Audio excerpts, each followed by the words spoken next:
Looks difficult, but it's very easy. Can a simple equation decide the value of a big number? Don't blink. This maths trick will surprise you.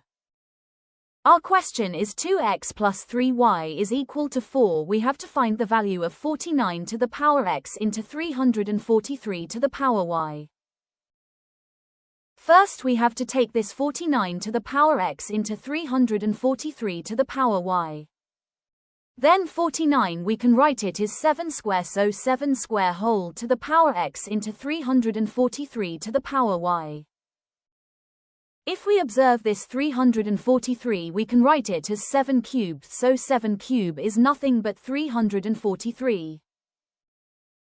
So we have got as 7 square whole to the power x into 7 cube whole to the power y. This equation we can also write it as 7 power 2x into 7 power 3y. So if we see this in both, the bases are equal and the power should be added. So we get as 7 power 2x plus 3y.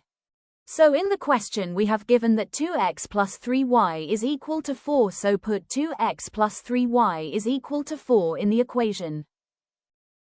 Then we get 7 to the power 4, so 7 times 4 is 2401. That's the final answer. See how simple it was. Thanks for watching. Please do subscribe for more interesting problems.